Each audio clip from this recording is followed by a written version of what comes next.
Hi friends, welcome to learn computer Telugu channel.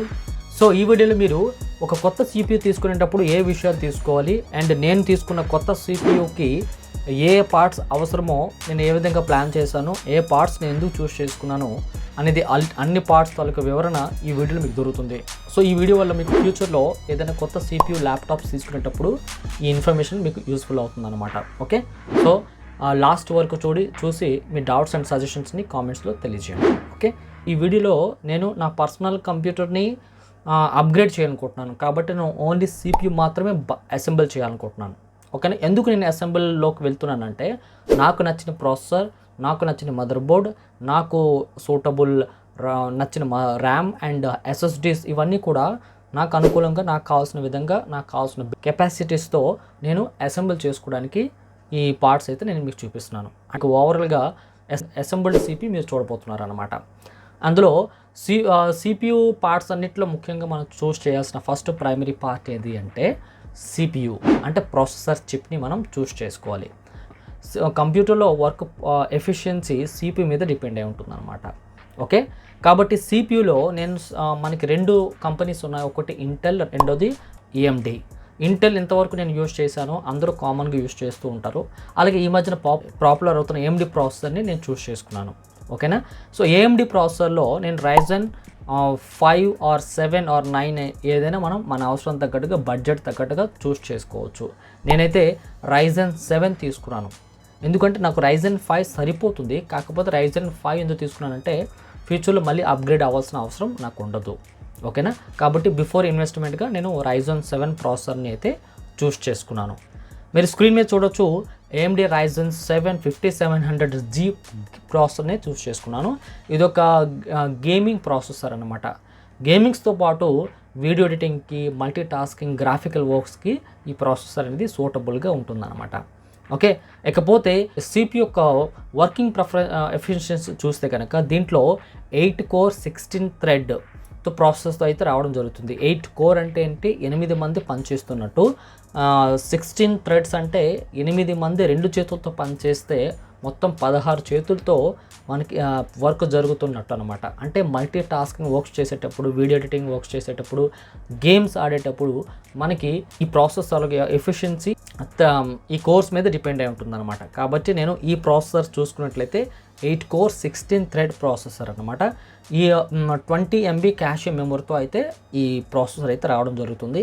And base frequency వచ్చేసి 3.8 GHz స్పీడ్తో పనిచేస్తుంది. మనం బూస్ట్ చేస్తే 4.6 GHz వరకు మనం బయో సెట్టింగ్స్లోకి వెళ్ళి బూస్ట్ అయితే చేసుకోవచ్చు. అండ్ గ్రాఫిక్స్ విషయానికి వస్తే ఈ ప్రాసెసర్లో ఇన్బిల్ట్ రేడియన్ గ్రాఫిక్స్ అయితే మనకి ఇవ్వడం జరిగింది. ప్రత్యేకంగా గ్రాఫిక్ కార్డు మనం మదర్ బోర్డ్ పైన ఇన్స్టాల్ చేయాల్సిన అవసరం లేదు. వితౌట్ గ్రాఫిక్ కార్డ్తో మనం ఈ ప్రాసెసర్ని అయితే రన్ చేయొచ్చు. ఓకేనా, నాకు ఇది సూటబుల్ అనిపించింది, నేను తీసుకున్నాను. మీకు ఆల్ పార్ట్స్ లింక్స్ మీకు డిస్క్రిప్షన్లో ఇస్తాను, ఒకవేళ మీకు ఏదైనా అవసరం అనుకుంటే మీరు తీసుకోవచ్చు. అండ్ అలాగే నెక్స్ట్ అసెంబుల్ ఎలా చేయాలో కూడా నేను చూపిస్తాను అనమాట. Unboxing plus assemble. రైట్, దీనికి నెక్స్ట్ వచ్చే ఇంపార్టెంట్ టాపిక్ పార్ట్ ఏది అంటే మదర్ బోర్డ్. మనం ఈ ప్రాసెసర్ని మదర్ బోర్డ్ మీద ఫిక్స్ చేస్తాం కాబట్టి మదర్ బోర్డ్ అనేది సూటబుల్ మదర్ బోర్డ్, మంచి క్వాలిటీ మదర్ బోర్డ్ చూస్ చేయాలి. తక్కువ రేట్ కాకుండా, అతి ఎక్కువ రేట్ కాకుండా, మిడిల్గా దీనికి నాకు సరిపడే తగ్గ బడ్జెట్లో నేను తీసుకున్నాను. Gigabyte AMD B550 ultra durable micro ATX mother board అనమాట.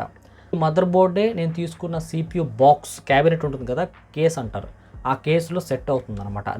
దీని తర్వాత సైజ్ సెట్ అవ్వదు. ఓకేనా, నేను ఆల్రెడీ CPU కేస్ ముందే తీసేసుకున్నాను. దాన్ని బట్టి నేను ఈ మదర్ బోర్డ్ని చూస్ చేశాను. ఈ మదర్ బోర్డు ఈ AMD Ryzen 7 ప్రాసెసర్కి సూట్ అవుతుంది. సూట్ అవ్వడం అంటే అది AM4 సాకెట్ని సపోర్ట్ చేస్తుంది కాబట్టి ఈ మదర్ బోర్డు కూడా AM4 సాకెట్ ఉంది కాబట్టి ఈ బోర్డు పైన ఆ ప్రాసెసర్ని ఇన్స్టాల్ చేసుకోవచ్చు. అండ్ ఇప్పుడు ఈ బోర్డు అనేది DDR4 ర్యామ్ సపోర్ట్ చేస్తుంది.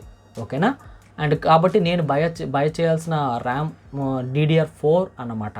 ఈ మదర్ బోర్డ్లో ఫీచర్స్ చూసుకున్నట్లయితే ఇది చూడండి, ప్రాసెసర్ ఈ ప్లేస్లో పడుతుంది. మనకి AMD ప్రాసెసర్ పిన్ ప్రాసెసర్ కాబట్టి ఇక్కడ హోల్స్ అయితే ఉన్నాయి. ఈ ప్లేస్లో CPU అయితే ఇన్స్టాల్ చేయాలి. 2 గ్రాఫిక్ కార్డ్ పెట్టుకోవడానికి ఇక్కడ 2 PCA స్లాట్స్ అయితే ఇచ్చారు. అండ్ ఒక video or wifi card or other cards పెట్టుకోవడానికి స్మాల్ PCA ఎక్స్ప్రెస్ స్లాట్ కూడా ఇచ్చారు. అండ్ 2 M.2 SSD స్లాట్స్ కూడా ఇవ్వడం జరిగింది. సో దట్ మనం 2 SSDలు మదర్ బోర్డ్ పైన ఇన్స్టాల్ చేసుకోవచ్చు. ఓకే, అండ్ అలాగే VRM సెక్షన్లో హీట్ సింక్ ఇవ్వడం జరిగింది. మిగతావన్నీ కూడా అన్బాక్స్ చేసేటప్పుడు మాట్లాడుకుందాం.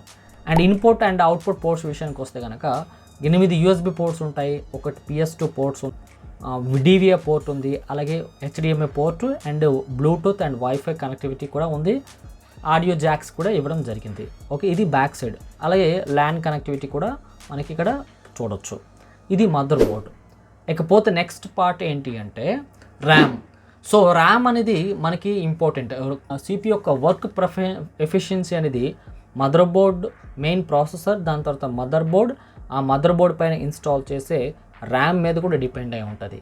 సో ర్యామ్ అనేది మనం మంచి చూస్ చేసుకున్నట్లయితే మన యొక్క కంప్యూటర్ ఎఫిషియన్సీ స్పీడ్ పెరగడంలో ర్యామ్ పాత్ర కూడా ఎక్కువ ఉందనే చెప్పాలి. మరి ఆ ప్రాసెస్లో నేనే ర్యామ్ చూస్ చేశానంటే Patriot memory Viper Steel RGB series ఉన్న DDR4 8GB స్టిక్ని అయితే నేను చూస్ చేసుకున్నాను. DDR4లో 8GB స్టిక్ దీనికంటే కాస్ట్ ఇంకా చాలా తక్కువవి ఉన్నాయి. ఓకేనా, పర్టికులర్గా నేను దీన్ని ఎందుకు చూస్ చేశానంటే ఇంత ధర ఎక్కువ ఉంది ఎందుకు ఉంది అంటే నేను సేల్లో దగ్గర 1900 అంటే 2000 రూపీస్ నేను తీసుకున్నాను. ఇప్పుడు సేల్ అయిపోయింది కాబట్టి రేట్ అనేది చూపిస్తుంది ఇంత. అండ్ అలాగే DDR4లో మనకి 3200 MHz స్పీడ్ బేస్ ఫ్రీక్వెన్సీతో అయితే మనకి మ్యాక్సిమం ర్యామ్స్ అయితే చూపిస్తూ ఉంటారు. కానీ నేనేంటంటే 3600 MHz ఉన్న ర్యామ్ని చూస్ చేసుకున్నాను. అంటే ఇంకా ర్యామ్లో బెటర్ పర్ఫార్మెన్స్ అయితే ఇది ఇస్తుందన్నమాట. అందుకే అందులో ఇది RGB సపోర్ట్ చేస్తుంది కాబట్టి మనకి కొంచెం కాస్ట్గానే ఉంటుంది. అలాగే హీట్ సింక్ కూడా ఉంది. మనకి ఎక్కువ హెవీ డ్యూటీ చేసేటప్పుడు ర్యామ్ని కూల్ చేయడానికి ఇవన్నీ ఉపయోగపడతాయి. ఓకే, అండ్ 2 8GB స్టిక్స్ నేను యూజ్ చేస్తాను. ప్రస్తుతానికైతే ఒకటే తీసుకుంటున్నాను. ఫ్యూచర్లో ఇంకొకటి నేను ఇన్స్టాల్ చేస్తాను. అప్పుడు 16GBతో మనం యూజ్ చేయొచ్చు. అలాగే అవసరం అనుకుంటే మరొక 2 స్టిక్స్ని కూడా మన మదర్ బోర్డ్ మీద ఇన్స్టాల్ చేయడానికి అవకాశం ఉంది. మొత్తం 4 స్లాట్స్ ఉన్నాయి కదా, 4 స్లాట్లో 4 ర్యామ్ స్టిక్స్ అంటే 8GB చొప్పున 4 వేస్తే మా 32GB మన CPUలు ఇన్స్టాల్ చేసినట్టు. ఓకే, మన బడ్జెట్ బట్టి మనం కస్టమైజ్ చేసుకోవచ్చు, లేదా అంటే అప్గ్రేడ్ అవ్వచ్చు ఫ్యూచర్లో. ఇకపోతే నెక్స్ట్ పార్ట్ ఏంటి అంటే CPU బాక్స్. సో ఈ బాక్స్ అనేది నేను చెప్ట్రానిక్స్ మైక్రో ATX గేమింగ్ క్యాబినెట్ తీసుకున్నాను. USB 3.0 గేమింగ్ కేస్ అని చెప్పడం అయితే జరిగింది. బట్ నాకైతే USB 3.0 సపోర్ట్ అయితే రాలేదు. ఓకే, అండ్ ఇంకో విషయం చెప్పాలంటే ఇది మైక్రో ATX క్యాబినెట్. ఫ్రంట్గా 2 RGB లైట్స్ అయితే ఉంటాయి అండ్ వితౌట్ SMPS వస్తుంది. పవర్ సప్లై అయితే దీంతో రాదు. అయితే నేను తీసుకునేటప్పుడు తక్కువ రేట్ ఉందని తీసుకున్నాను, కానీ ప్రజెంట్ నాకు ఇది అసెంబుల్ చేసేటప్పుడు పెద్దగా నాకు లైక్ అవ్వలేదు. ఎందుకంటే మదర్ బోర్డ్ ఏదైతే ఫిక్స్ చేస్తున్నామో ఎగ్జాక్ట్లీ మనకి CPU లోపల పట్టేటట్టే సరిపోయింది. ఓకే, కొంచెం స్పేస్ కూడా లేదు. అలాగే హార్డ్ డిస్క్ కూడా ఇన్స్టాల్ చేయడానికి డౌన్ స్పేస్లో తప్ప ఇంకా రైట్ సైడ్ సపరేట్గా క్యాబిన్స్ అంటూ ఏం లేదు. కాబట్టి కొంచెం కంజెస్ట్ అనిపించింది నాకు అసెంబుల్ చేసేటప్పుడు. కాబట్టి నేను మీకు ఇదైతే ఈ CPU కేస్ అయితే సజెస్ట్ చేయను. సో మరి 2-3 CPU కేసులు ఉన్నాయి, వాటిని నేను డిస్క్రిప్షన్లో లింక్స్ ఇస్తాను, కావాలనుకుంటే అవి మీరు చూడొచ్చు.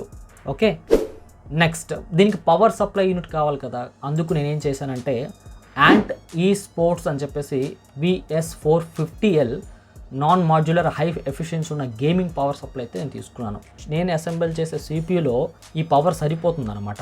ఓకే, దీంతో ఇది కాకుండా 400L ఉంది, 500L ఉంది, VS600L ఉంది, 700L ఉంది. ఇలా మనకి నెక్స్ట్ లెవెల్ SMPSలు అయితే పవర్ సప్లై అయితే ఉన్నాయి.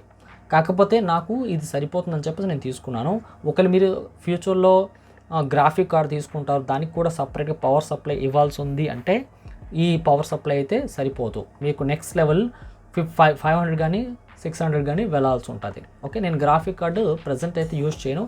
ఒకవేళ ఇన్స్టాల్ చేసినా కూడా 2GB 4GB వరకు నాకు సరిపోతుంది. ఒకవేళ 6GB ఎక్కువ మనం గ్రాఫిక్ కార్డ్ ఇన్స్టాల్ చేస్తామంటే దానికి సపరేట్గా పవర్ సప్లై ఇవ్వాల్సి ఉంది. ఆ కనెక్టివిటీ అనేది ఈ పవర్ సప్లైలో లేదు, అందుకే నేను వద్దని చెప్తున్నాను. అండ్ ఇంకో విషయం ఏంటంటే దీంట్లో 120mm కూలింగ్ ఫ్యాన్ సిస్టమ్ కూడా ఉంది. కాబట్టి కంటిన్యూషన్గా యూజ్ చేసినా కూడా ఈ పవర్ సప్లై లోపల హీటింగ్ ఇష్యూస్ అయితే రావు. ఓకే, కాబట్టి నేను దీన్ని చూస్ చేసుకున్నాను. అన్బాక్స్ అసెంబ్లింగ్ వీడియోస్ కూడా మీరు నెక్స్ట్ వీడియోస్లో చూస్తారు. ఓకేనా. సో ఇకపోతే స్టోరేజ్ విషయానికి వస్తే నేను Crucial P5 plus 1 TB PCIe 4.0 supported SSDని అయితే తీసుకోబోతున్నాను. ఎందుకంటే ఇది P5 సపోర్ట్, అంటే దీంట్లో క్రూషియల్లో P4 ఉంది, దాని తర్వాత P5 ఇంకా కూడా ఉంది.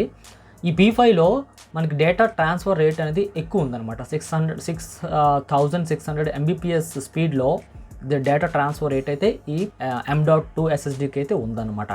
ఇదే స్పీడ్ మనకి ఈ మదర్ బోర్డు మీద కూడా సపోర్ట్ చేస్తుంది కాబట్టి నేను దీన్ని తీసుకోవడానికి గల కారణం. SSD తీసుకోవడానికి ముఖ్యమైన రీజన్ ఏంటి అంటే ఇది మదర్ బోర్డు మీద ఫిక్స్ చేసేయచ్చు, దాని CPUలో స్పేస్ ఆక్యుపెన్స్ తక్కువ ఉంటుంది అండ్ మనకి data transfer rate mechanical hard disk కంటే లేదా SATA టైప్ SSDs కంటే వీటిలో డేటా ట్రాన్స్ఫర్ రేటు ఎక్కువ ఉంటుందన్నమాట M.2 SSDలో. మామూలుగా తక్కువ రేట్ SSD M.2 SSDలో వాటి యొక్క డేటా ట్రాన్స్ఫర్ రేట్ 6600 ఉండదు, తక్కువ ఉంటుంది అనమాట. అందుకే రేట్ కూడా తక్కువ ఉంటుంది. ఇది చూసుకున్నట్లయితే 6600 MBs పర్ సెకండ్ స్పీడ్లో ఉంది, అంటే డేటా ట్రాన్స్ఫర్ రేట్ ఉంది కాబట్టి దీని యొక్క రేట్ కూడా మీకు అరౌండ్ 6800లో ఉంది. ఓకేనా. ఒకవేళ మీరు తక్కువ బడ్జెట్ అనుకుంటే మీరు బిలో P4, P5, P3 తీసుకోవచ్చు. నాకు ఇది అవసరం అని చెప్పేసి నేను P5ని తీసుకుంటున్నాను క్రూషియల్లో. మీరు వెస్ట్రన్ డిజిటల్ తీసుకోవచ్చు, లేదంటే శాంసంగ్ SSDs కూడా మీరు ప్రిఫర్ చేయొచ్చు. వాటి తొలగి లింక్ కూడా డిస్క్రిప్షన్లో ఉంటాయి, మీరు వాటిని కూడా ఒకసారి విజిట్ చేయండి. సో వీటితో నేను CPUని అయితే అసెంబుల్ చేయబోతున్నాను. ఆ అసెంబుల్ వీడియో కూడా త్వరలో మీకు పోస్ట్ చేస్తాను, సో దట్ మీకు అర్థమవుద్ది ఏ పార్ట్స్ ఎలా ఉందని చెప్పేసి. ఓకే, ఐ హోప్ మీకు ఇది యూస్ఫుల్ అయ్యింది అనుకుంటున్నాను. నెక్స్ట్ వీడియోలో మీట్ అవుతాను. అంతవరకు సెలవు తీసుకుంటున్నాను. థ్యాంక్ యూ, నమస్తే.